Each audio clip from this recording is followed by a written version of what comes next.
আমাদের এত বড় বিদেশের দরকার নাই, আমাদের এত উন্নত রাষ্ট্রের প্রয়োজন নাই, আমাদের বিশাল সাম্রাজ্যের প্রয়োজন নাই, আমাদের শক্তিশালী রাষ্ট্রের প্রয়োজন নাই। আমাদের প্রয়োজন এমন একটা মানচিত্র, আমাদের প্রয়োজন এমন একটা ভূখণ্ড, যেই ভূখণ্ডে মানুষ না খেয়ে থাকতে পারে, যেই ভূখণ্ডের মানুষ অনাহারে অর্ধাহারে পেটে পাথর বাঁধতে পারে, যেই ভূখণ্ডের মানুষ 3 বেলার পরিবর্তে 1 বেলা খেয়ে থাকতে পারে, সেই ভূখণ্ডে আর কিছু থাকুক বা না থাকুক, সেই ভূখণ্ডে আইন চলবে একমাত্র কার? এই ছিল মুসলমানদের চেতনা, এই ছিল মুসলমানদের ঈমান, যে আল্লাহর কোরআনের রাজ গড়তে হবে, কোরআন হবে সংবিধান, আইন হবে কার? আল্লাহ। এই জন্য মুসলমানরা তখন বলল যে না, আমরা একটা ছোট্ট রাষ্ট্র, আমাদের রাষ্ট্র ছোট হোক, এত বড় দেশের দরকার নাই, আমাদের দুনিয়ার এত কিছুর প্রয়োজন নাই, আমাদের আজন্ম স্বপ্ন, আমাদের ঈমান, আমাদের বুকের আরাধনা, আমরা চাই আল্লাহর আইনের দ্বারা আমরা শাসিত হব। কারণ যেই ভূখণ্ড আমার আল্লাহর আইনের দ্বারা শাসিত হয়, সেটা আসমানের নিচে জমিনের উপরে এক টুকরো জান্নাত।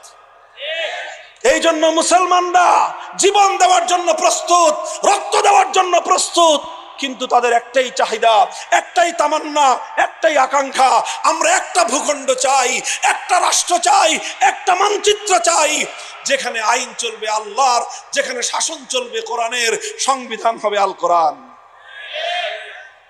আলহামদুলিল্লাহ 1947 সালে মুসলমানদের সেই প্রাণের দাবি পূরণ হয়ে গেল, এবং হিন্দুদের জন্য ভারত আর ইন্ডিয়া থাকলো, আর এই গোটা ভারতবর্ষের মুসলমানদের জন্য আলাদা একটা ভূখণ্ড হলো, আলাদা একটা রাষ্ট্র হলো, যেই রাষ্ট্র গঠিত হলো এই কথার উপর, এই অঙ্গীকারের উপর, এই কমিটমেন্টের উপর, এই ওয়াদার উপর, যে এই মুসলমানদের দেশে কোনো মানব রচিত আইন চলবে না, এখানে আইন হবে একমাত্র আল্লাহর ইসলামী শরিয়ার বিধান চলবে, কোরআন হবে সংবিধান, শাসন হবে ইসলামের।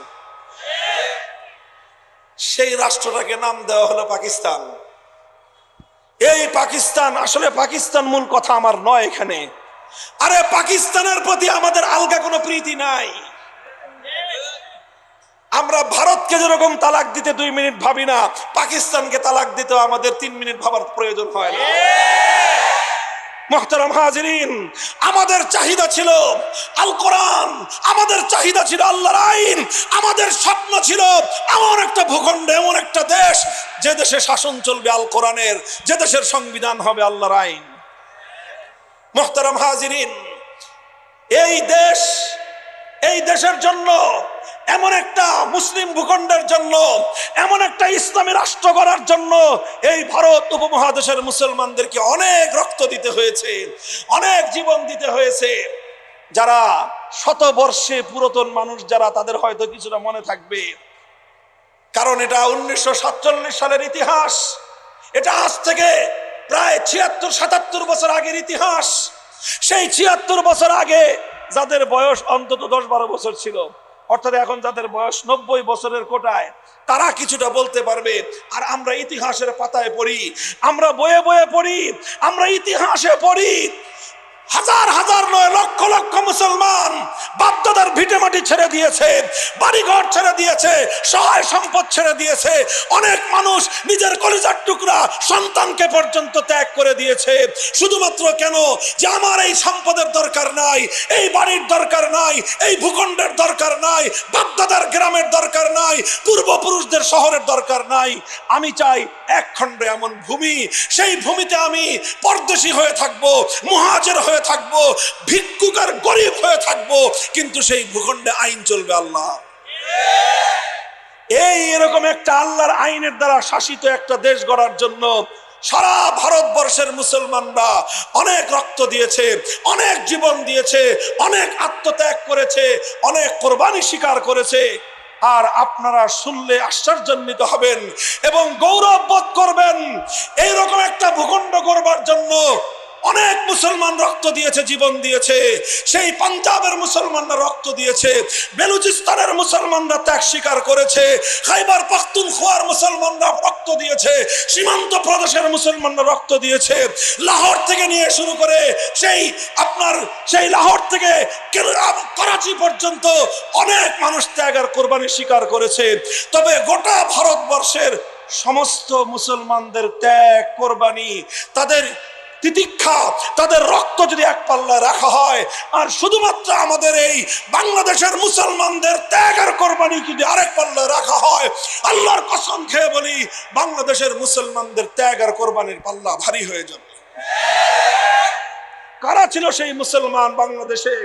আমার বাপদাদা, আপনার বাপদাদা, আমাদের পূর্বপুরুষরা।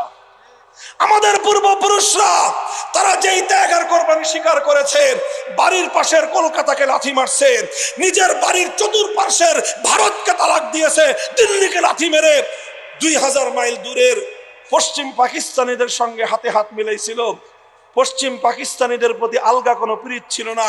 খান পাঠানদের সঙ্গে আমাদের কোনো কালেই আলাদা কোনো মহব্বত ছিল না। শুধু একটা জিনিসেরই চাহিদা ছিল, সংবিধান হবে আল কোরআন, আইন চলবে কার? 1947 সালে আমার আল্লাহ সেই রাষ্ট্র দিলেন। সেই রাষ্ট্র দেওয়ার পর শুরু হলো গাদ্দারি, শুরু হলো বিশ্বাসঘাতকতা। পশ্চিম পাকিস্তানের স্বৈর শাসকরা একটার পর একটা শাসক আসে, আর ওলামায়ে কেরাম বলে যে কথা তো ছিল যে আইন হবে কার? শাসন হবে আল কোরআনের, আপনারা কোরআনের শাসন দেন।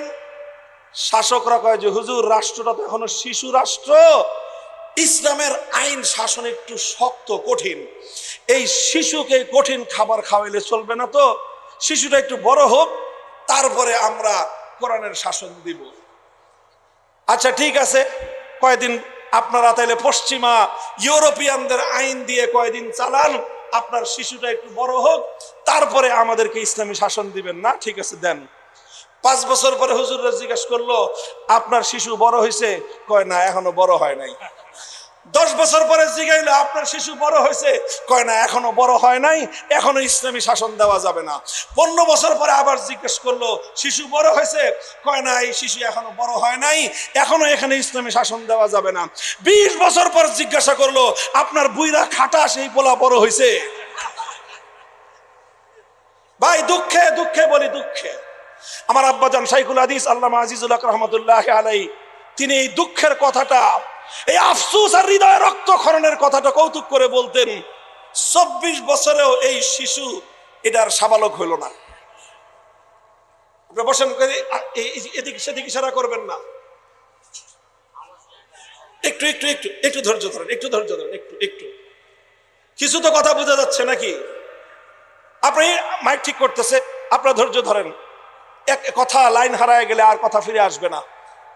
শাইখুল হাদিস রহমতুল্লাহ আলাইহি বলতেন যে 24 বছরেও যেই শিশু সাবালক হয় না, যেই শিশু 24 বছরেও বালেগ হয় না, এটা 90 বছরেও বালেগ হবে না। বেটা 24 বছরে একটা পোলা তাগড়া যুবক হয়। 24 বছরের যুবক তো বিপ্লব করে, 24 বছরের যুবক তো ইনকিলাব আনে, 24 বছরের যুবক তো সমস্ত বাতিলের বিরুদ্ধে লড়াই করে। আর তোর পাকিস্তানি 24 বছরের বুইরা খাটাস, এই রাষ্ট্র তুই কস এখনো শিশু, এটা এখনো বড় হয় নাই। তোর এই পাকিস্তান নামক এই 24 বছরের এই শিশু 24 বছরেও যখন এই বুইরা খাটাস বালেগ হয় নাই, এটা 90 বছরে আর বালেগ হবে না। কাজে এই পোলার আর দরকার নাই, আমাদের এই পোলার আর দরকার নাই। ভেঙে ফেলো পাকিস্তান, টুকরো করে দাও পাকিস্তান, খান খান হয়ে যাক গাদ্দারির পাকিস্তান। আল কোরআনের রাজ কায়েম করবার স্বপ্ন দেখিয়ে মুসলমানদের অজস্র রক্ত আর জীবনের উপর দাঁড়িয়ে যারা কোরআনের শাসন কায়েম করার কথা বলে পাকিস্তান এনেছিল, 24 বছর পর্যন্ত গাদ্দারি করবার কারণে জাতি তাদের থেকে মুখ ফিরিয়ে নিল। আল্লাহর অভিশাপে ভেঙে টুকরো হয়ে গেল সেই অভিশপ্ত দেশ। পাকিস্তান ভাঙলো। এই পাকিস্তান শুরু যখন হয় 47 সালে, শেখ মুজিবুর রহমান সাহেব তখন মুসলিম লীগার, তখন তিনি মুসলিম লীগ করেন। আরে ঘুরে ঘুরে এই ক্যাম্পাস করেন যে ক্যাম্পাস এখন আমি করতেছি। ইতিহাস পড়েন, বেশি না শেখ মুজিবুর রহমান সাহেবের অসমাপ্ত আত্মজীবনী পড়েন, ইতিহাস পাবেন যে কিভাবে তারা মুসলিম লীগের জন্য কাজ করেছেন, কিভাবে তারা পাকিস্তানের জন্য কাজ করেছেন। কারণ তখন তাদের ভিতরে কিছু ঈমান আমল ছিল, ঈমান ছিল কিছু। এজন্য তারাও চেয়েছিলেন মুসলমানদের জন্য আলাদা রাষ্ট্র হবে, সে রাষ্ট্রের শাসন হবে আল কোরআনের শাসন, সে রাষ্ট্রের সংবিধান হবে ইসলামের সংবিধান, সে রাষ্ট্রে চলবে একমাত্র আল্লাহর আইন। 1970 সালে যখন পাকিস্তানিরা আস্তে আস্তে আস্তে আস্তে খালি ঘুরায় ঘুরায় আর কয় শিশু শিশু শিশু, 24 বছরের বুইরা খাটাস যখন আর বড় হলো না, তখন এই 1970 নির্বাচনের সময় শেখ মুজিবুর রহমান সাহেব ঘোষণা দিলেন যে আপনারা আমার নৌকা মার্কায় সিল মারেন। কয় সিল মারলে কি করবেন? তিনি ওয়াদা করলেন আমি কোরআন সুন্নাহ বিরোধী কোনো আইন করব না। শেখ মুজিবুর রহমান সাহেবের জীবনের সবচেয়ে বড় নেকির কাম, সবচেয়ে বড় ভালো কাজ, 1970 সালে নির্বাচনের আগে তিনি ইশতেহার দিয়েছিলেন, আর সেই ইশতেহারে গোটা জাতির সঙ্গে ওয়াদা করেছিলেন কোরআন সুন্নাহর বিরুদ্ধে কোনো আইন তিনি করবেন না। আপনাদের কি মনে হয় বানায়া কথা বলতেছি? বাংলাদেশের স্বাধীনতার ইতিহাস পড়েন, দলিলে লেখা আছে আওয়ামী লীগের অফিস সেনা পুরাইছে, ইতিহাসটার পুরে দিতে পারে নাই। ওই ধানমন্ডির 32 নম্বরও পুরাইছে, সুধা সদনে গিয়ে তালাশ করো। তোমাদের কাছে যে ইতিহাস আছে 1970-এর আওয়ামী লীগের যে নির্বাচনী ইশতেহার ছিল, সেই ইশতেহারে জাতির সঙ্গে ওয়াদা করা হয়েছিল কোরআন সুন্নাহ বিরোধী কোনো আইন তারা করবে না। যদি এটা মিথ্যা হয়ে থাকে আমার এ কথা, যদি আমি কোনো অসত্য কথা বলে থাকি, কেউ প্রমাণ করতে পারে, হাজার হাজার মানুষের সামনে কথা দিচ্ছি, আর কোনোদিন মাইকের সামনে মামুনুল হক কথা বলবে না। চ্যালেঞ্জ নিয়ে আসেন, আমাদের এই চ্যালেঞ্জ মোকাবেলা করেন। আপনারা জাতির সঙ্গে এই কমিটমেন্ট করেছিলেন কিনা, এই ওয়াদা করেছিলেন কিনা? এরপরে জাতি কি করলো? মারল বাক্স, খালি মাত্র নৌকা মার্কার বাক্স মারছিল, এমন সিল মারা মারলো নিরঙ্কুশ সংখ্যাগরিষ্ঠতা পাইল নৌকা। নৌকা জিতে গেল। পশ্চিম পাকিস্তানিরা ক্ষমতা হস্তান্তর না করে 25শে মার্চ 71 সালের কালো রাত্রিতে বাংলাদেশের উপর হামলা করলো। 26শে মার্চ কালুরঘাট থেকে স্বাধীনতার ঘোষণা আসলো। 16ই ডিসেম্বর বাংলাদেশ স্বাধীন হলো। 9 মাস রক্তক্ষয়ী মুক্তিযুদ্ধ হলো। 9 মাস শেখ মুজিবুর রহমান সাহেব পশ্চিম পাকিস্তানে কারাগারে বন্দী ছিলেন, এবং তারা মোটামুটি ভালোই আপ্যায়ন করেছে। যতটুকু আমরা ইতিহাসে পাই, বন্দীও ছিলেন, আপ্যায়িতও ছিলেন। এরপরে তিনি সেখান থেকে মুক্তি পেলেন। মুক্তি পেয়ে সোজা গেলেন লন্ডনে। তারপরে তার দেখা হলো ভারতের তৎকালীন প্রধানমন্ত্রী শ্রীমতী ইন্দিরা গান্ধীর সাথে। ইন্দিরা গান্ধী শেখ মুজিবুর রহমান সাহেবকে বলে দিলেন, বাংলাদেশ যাইতাছস যা, তবে বাংলাদেশের সংবিধান কি হবে আমরা ভারত যেভাবে বলে দিব সেভাবেই তুমি সংবিধান তৈরি করবা। তিনি একটা চিরকুট ঢুকায় দিলেন, একটা চিরকুট মুজিব কোটের পকেটের মধ্যে। সেই চিরকুটের মধ্যে 4টা মূলনীতির কথা লিখে দিলেন। সেই 4 মূলনীতি ভারত রাষ্ট্রের সংবিধানের মূলনীতি, জাতীয়তাবাদ, ধর্মনিরপেক্ষতাবাদ, গণতন্ত্র আর সমাজতন্ত্র নামক ভারত রাষ্ট্রের 4 মূলনীতির উপর ভিত্তি করে বাংলাদেশে 72 সালে শেখ মুজিবুর রহমান সাহেব একটা সংবিধান দিলেন। সেই সংবিধানের মাধ্যমে বাংলাদেশের স্বাধীনতাকে ভারতের চরমতরে বলি দেওয়া হয়েছিল।